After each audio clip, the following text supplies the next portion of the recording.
Hello, good evening, guys. So if you live in the St. Louis area, so for me, I live in Arnold. We just had this huge storm pass by. It was crazy. For a moment, I'm thinking, I wonder if I'll be able to go live tonight. But it left as soon as it rushed in. But Tim told me our trash can outside that holds recycling, knocked over. And it was coming from the back of the house forward and knocked a lot of our stuff out. So it's crazy, right? It's just, I think a lot of the heat, it's just been so warm lately. So when we do get some storms, they can be some pretty strong storms, with the heat in the atmosphere. So, many of you probably already know that followed my personal profile. I had a good day off with my family, spent some time with them. We went to Cyberg's per Maddie's request and had lunch. I had one cold beer, which was good, and I shared some wings and fries with my husband. And then we went to the botanical garden, and we were there for hours, just looking at the plants and stuff. And we were able to count the cost of our admission toward membership. In addition to, he and I are both veterans, so we were able to get the membership costs considerably down, actually. So we'll be members there for the next 12 months, and we're looking at just going there to spend time, just hanging out, reading, Maddie taking pictures and drawing, and it's really a cool place just, I think, to even hang out. And it was my husband's idea today, and I see he's on here. Hi, Tim. He's like, wouldn't this be a cool place, for you to read? I'm like, yes, it would be. I'm like, that's a perfect idea, Let's see here. Bear with me here. Go ahead and bring up my Facebook here. Oh my gosh. It looks like it did something. Confirm and continue. Looks like my confirm and start browsing. Looks like I've got the new version of my browser. Okay, whatever. All right, let's see here. That's the thing with technology. It's always changing, It's all good. It gives people time to hop on. Let's see. Yeah, it looks like on my laptop, it kicked me out of all my applications. It did something. It's downloaded something new. All right, here we go. That's fine. Let's see. Ooh, wow, my computer does look different. Let's see here.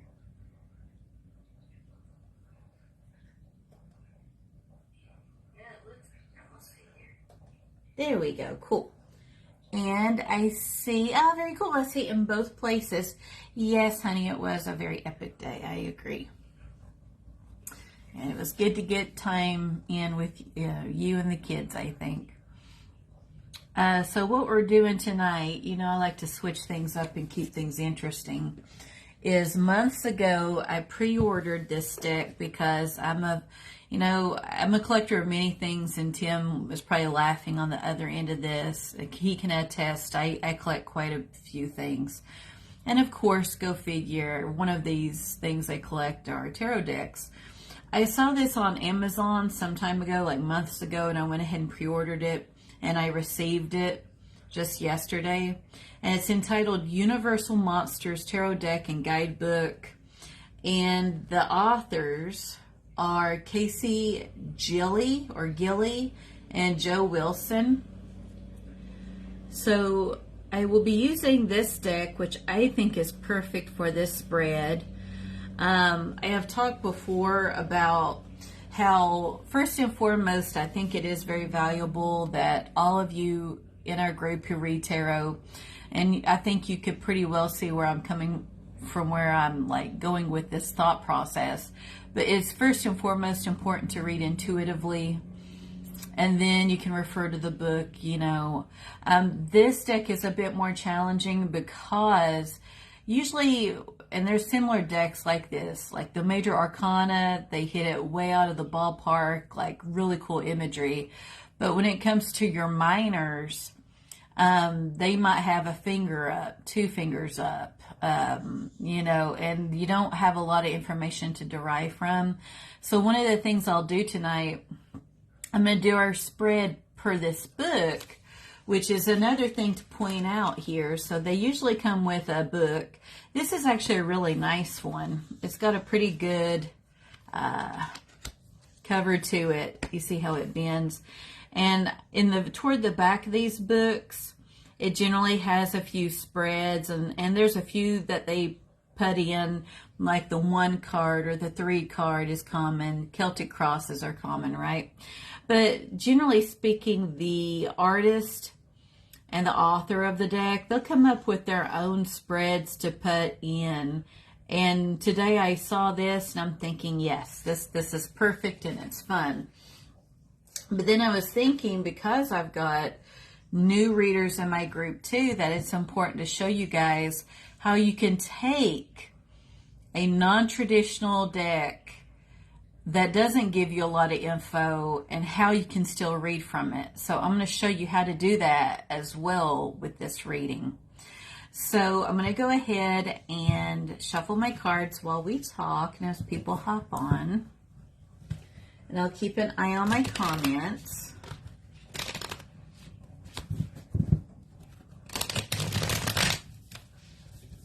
But I really think this is a fun spread because it's just like a werewolf.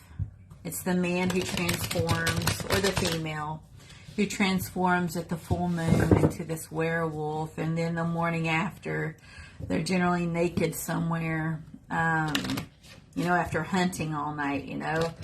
So when I saw the werewolf spread, I'm like, that's pretty cool. Because, again, you guys know that I'm a sucker for a theme.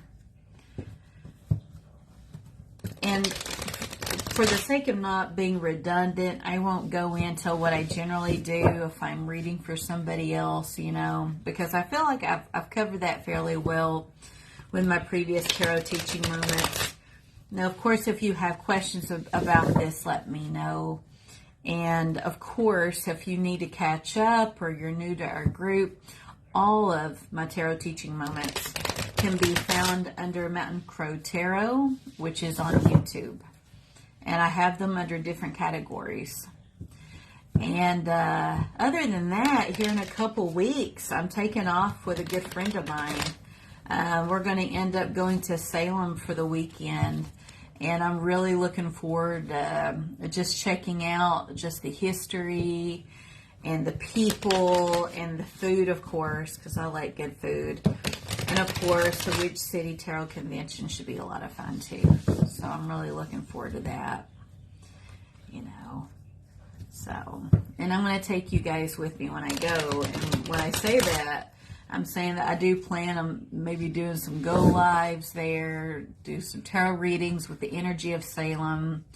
I think it would be cool. Take some pictures, post pictures, and of course show the event as well. That way, if you're thinking about going to Salem, you can see if it's something that you'd like to do or not, in reference to that Witch City Tarot Convention. So I feel like I've got a pretty good shuffle on our cards. So now what I'm going to do is I'm going to point my camera downward so you see my table. And so we're doing a total of 6 cards.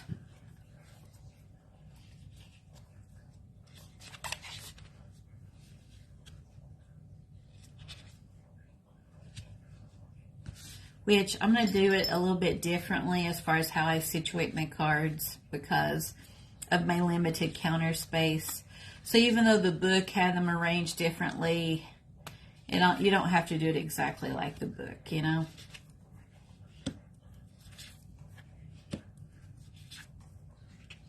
All right.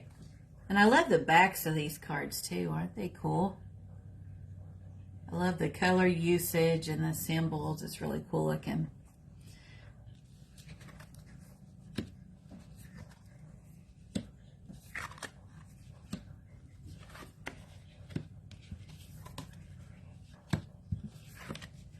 Oh, wow. These are really cool. We've got a lot of the cool cards between the court cards and the major arcana.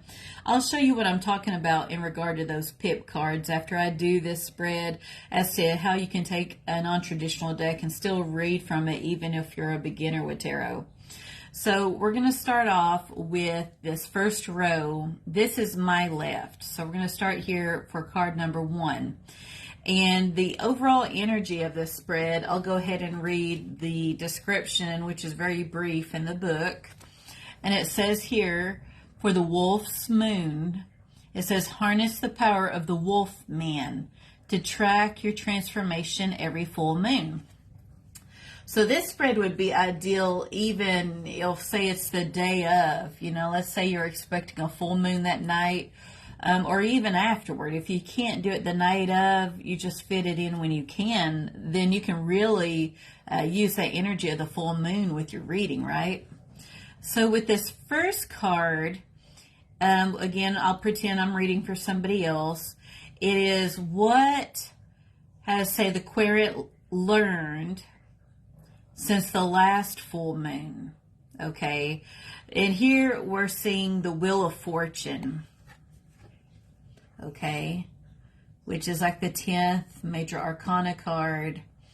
And this is a different take on it because generally, we've got that wheel, which is very synonymous with change, decision making, the different seasons of our lives, right? Well, with this take, we've got the mummy, and it's like he's coming apart at the seams, okay? I really actually like this a whole lot because I like how he's coming apart and it's revealing more of who he is inside versus being hidden under these wraps that may no longer be of good service to him, may no longer be of use. And I like the red robe and that how he's right by a window, allowing that natural light in and just, showing himself for who he is.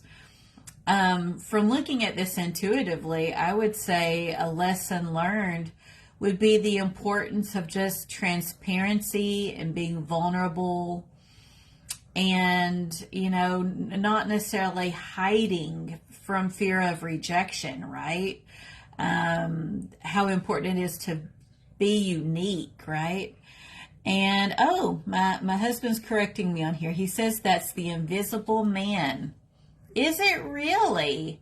I was looking at this and it looked like a mummy, like an Egyptian mummy coming apart. So, Tim, explain this to me.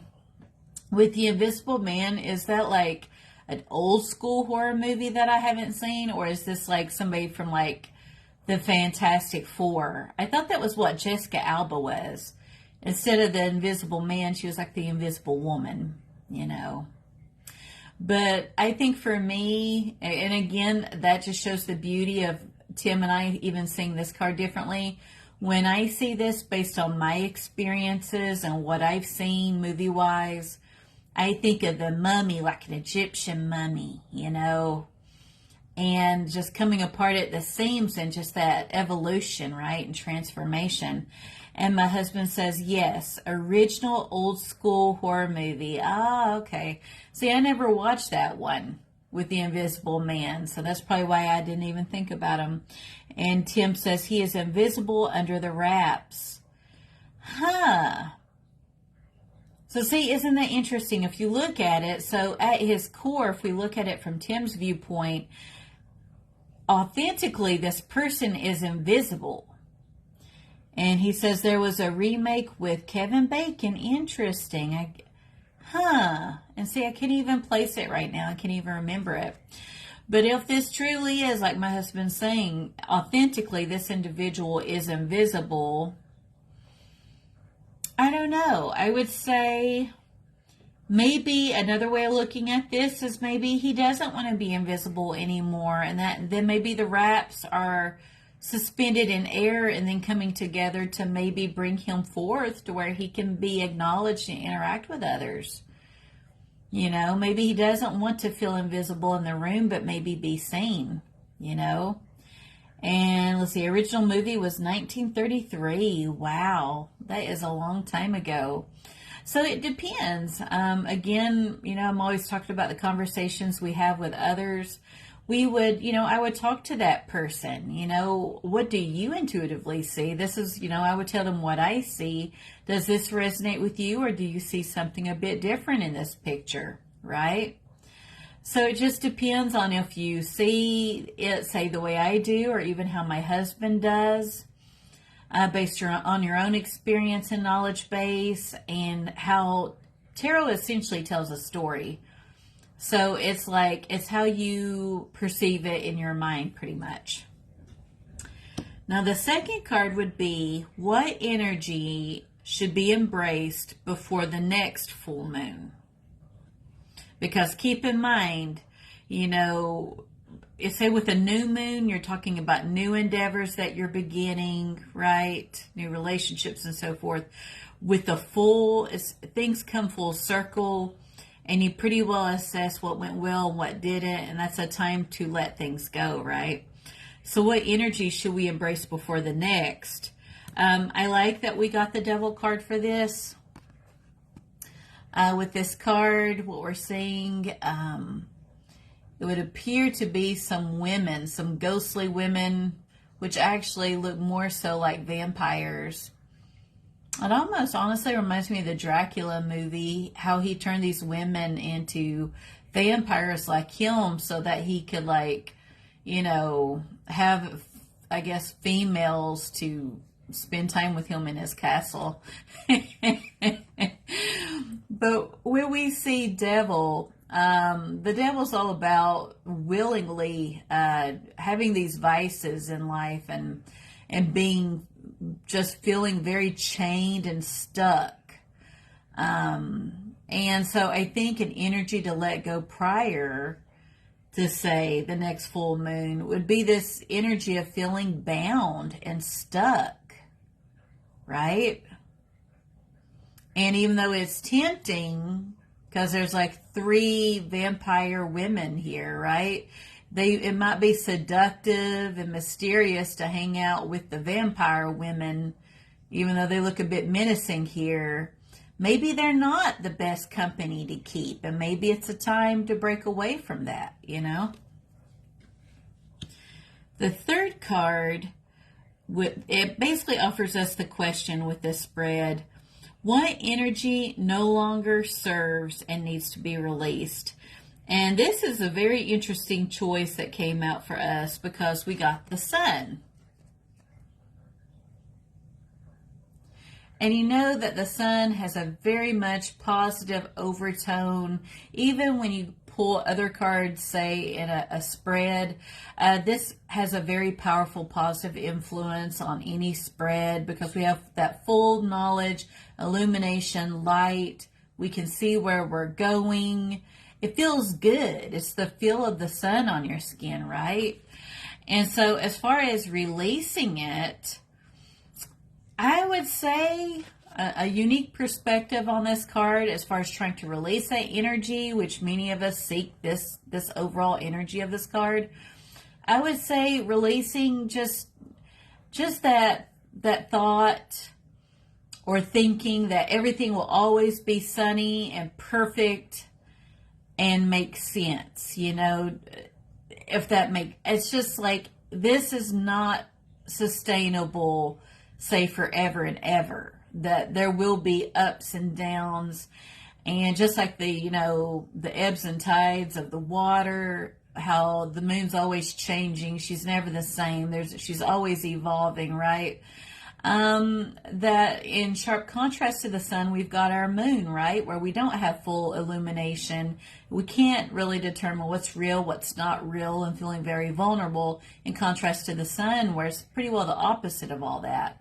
So I would say an energy to let go would be thinking that this is just always the way it's going to be, right? Because that wouldn't be very realistic. The fourth card asks, what is an obstacle that may be encountered before the next full moon? And we have the Hanged Man. And I really like that I love this card actually. I think he's cool looking. And I'm trying to remember, oh, this is the Swamp Thing, I think. And Tim, of course, correct me if I'm wrong. But I kind of remember him. This is a little green lizard / man that lives in the swamps. And I like how he's upside down. And so an obstacle would probably be maybe, having that confusion, not really having all of our info, maybe not being for sure what we want to do with a relationship, career, or what have you. And just needing that time to rest and gain another perspective and to allow us to sit with our own emotions and where we are with things, even the emotions that society perceives as bad, to allow ourselves to feel them and to think about it and process them, to gain another perspective. Maybe go a bit out on a limb and maybe talk to people you don't normally talk to, go somewhere new. Just something to gain additional insight and perspective and to step away for a time, right? So that could be an obstacle coming up, which would actually help us grow, or the querent grow. The 5th card would be, what is a lesson learned from the obstacle? Which would be this card that we just reviewed with the Hangman. And we have the Knight of Candles. And in this deck, candles are synonymous with the Suit of Wands, which is all about that creativity, fire, passion, that awesome fiery energy, right? That needs to be focused and, to really put it into a relationship or an endeavor, because it's so hard to contain fire, right? Generally speaking. So a lesson learned from our Hangman, which was our previous card, was once we figure out what we want to do in life, or say relationships or whatever shape or form it takes for the querent, really putting in that time and effort. And then there's a mastery there of that, right? Because actually, I read this wrong. Knight of Candles. I think I said king, but this is actually a knight. So the knight is all about making that forward movement, right? Our knights take action. In sharp contrast to our pages, which are more green and novices and more in their head and studying, right? More immature, that youthful energy. Well, the next step up will be your knights, where they take that forward momentum. And here with the Knight of Candles, it looks like it's like this older gentleman being brave enough to open the box, which actually looks to be Egyptian. If you look at it here, and there's a light coming out. Now, he doesn't know if this light is going to be harmful to him or if it's going to be something cool, but this figure knows if he doesn't open up the box that he'll never know. And that's, I think, almost worse than trying and failing, is just never knowing, right? And he says, prepared as he can be. I mean, this figure, he's got his glasses on, so he can see what he's doing. He's using both hands to lift that weight and just very much focused on what he's doing at the task at hand, So I think that's really cool for a knight card. And then the last would be how to challenge, say, yourself before the next full moon.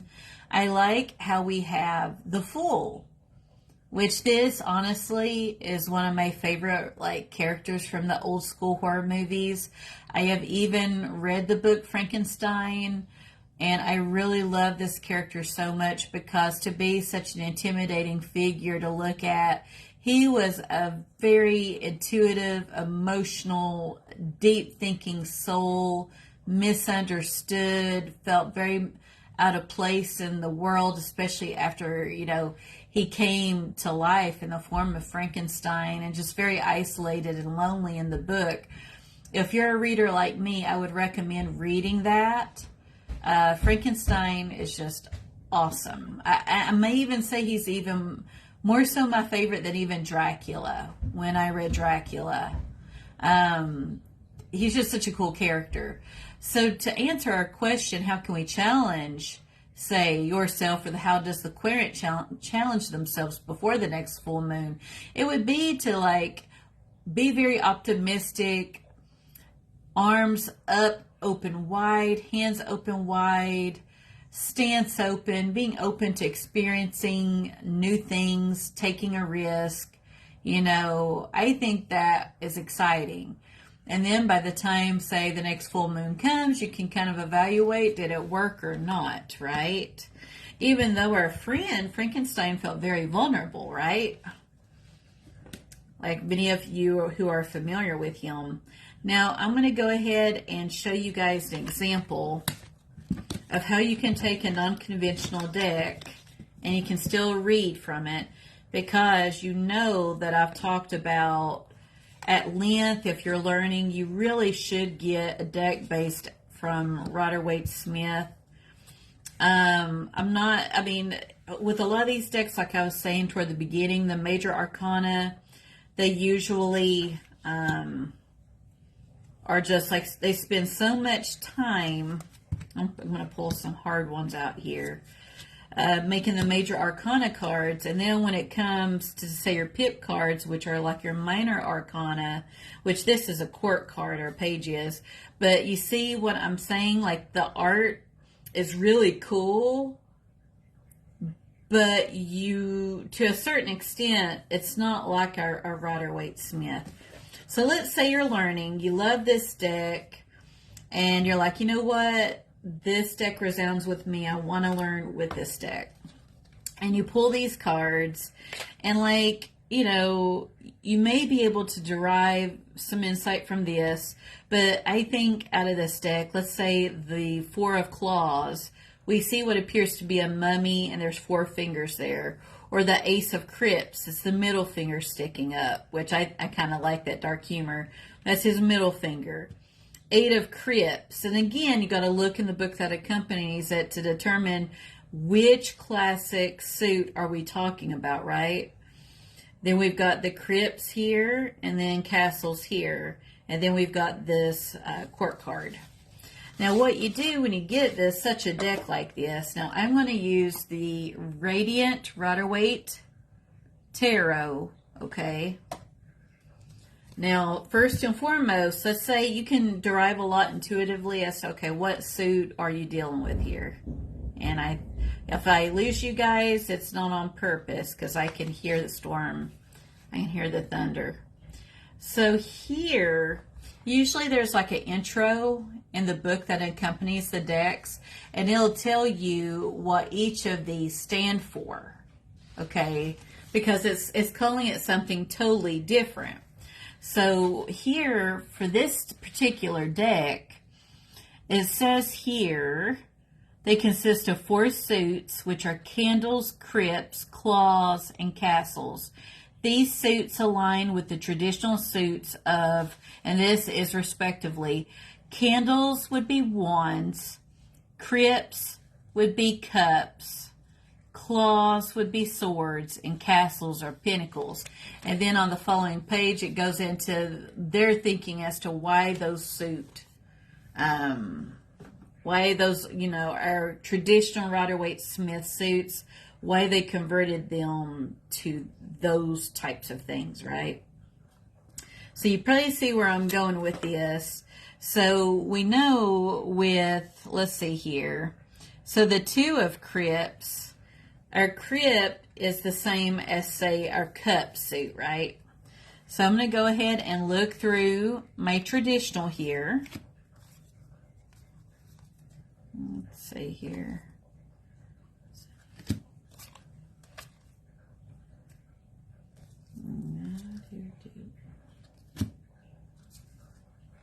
And I like the idea of, like, especially when you're learning, or even if you get stumped, you know, after reading for years, and it happens to all of us. Sometimes we brain fart and we get stumped.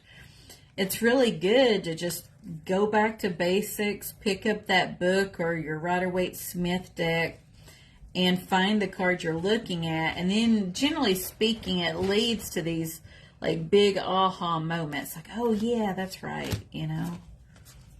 So let's see here. Queen of Swords. Pull cards for you. Oh, you want to pull cards for me? Oh. Help you here. Oh, sure. Yeah, thank you. Right now you're looking for the Two of Cups. Yep, Two of Cups, and then we're looking at, let's see. Here's Two of Cups. Okay. Hand me the rest of the deck and I'll grab the rest while you're talking. Oh, sure. Okay. Well, thank you, honey. I appreciate it.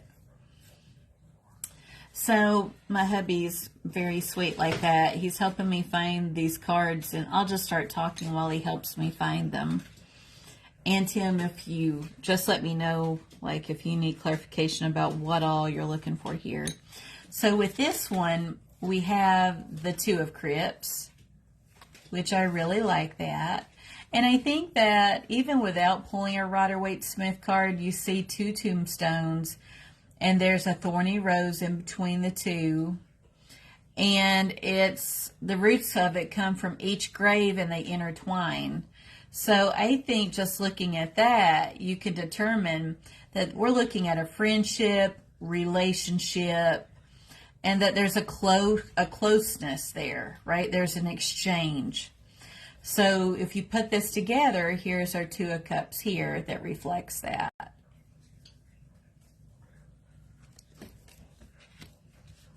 Let's see. And then let's see what we have here. And then we have the Four of Swords, which here would be the Four of Claws. Now you see how there's a big difference here, and this is why it would be hard for somebody learning tarot if they did not have this as a source of comparison, how they could look at this card and be kind of confused. I mean, because this one is generally the card that pretty well represents your problems and all this stuff's not going anywhere. It's time to rest. And then there's your problems and issues are still going to be there another day, right? Well, here we can see part of the little mummy here. Just, it looks like the fingers are coming up off that level surface, that maybe they're going to be thinking about getting up at that point. I feel, though, again, if you're learning, we lose a lot of meaning between the two. But if you know the core base meaning of this card, as you go along in your practice, and even if they call it something different like this, the Four of Claws, you'll be thinking, you know, this is a really, like, you'll think to yourself, well, this is a cool looking card. It appears like we were talking about, they're laying down and so forth. But you'll think, well, I'm kind of stumped. I'm not really getting enough info from this card to really determine the meaning. Then you look in your guidebook. You could look it up based on the book that comes with it. Or if you've got a book with the Rider-Waite-Smith, you'll see this card. You'll be like, oh, yeah, that's right. You know? And there's no, again, I don't believe in that gatekeeping and shame. This is something meant for meditation, reflection. There's nothing wrong with having your extra cards out as a reference, right, to get your info. Let's see here. And then, so the Ace of Crypts is the middle finger here, which I think is funny. The aces are all about the new beginnings, and we know with cups we're dealing with emotions, right? How we're keeping our theoretical cup full. So look at this one, where again we've got all of this overbounding emotion, right? It's just coming off the side of the cup, and we've got the divine influence, and we have just these lotus flowers here showing the evolution, right? And again, it's exciting because it's just a nice new opportunity, a beginning, okay? With here, it's like, it would be like the little vampire that's been sleeping in its coffin, and then it thinks, well, you know, I'm tired of not, you know, being out and about in the world. I took a break, but now it's time for me to do something new, and just going in there with a devil don't care attitude, right? You know, but you see how with both of them, you get a little bit more information with this card. With this one, though, it might be a little confusing looking at it, you know. What you got next? Let's see here. So we have the Page of Cups. Let's see here. Thank you. And then I'll have the Eight of Cups and Five of Pentacles. So then we have the Page of Candles here. What I like here is she's youthful. Again, we're talking about that youthful energy. And with this deck, candles are synonymous with wands.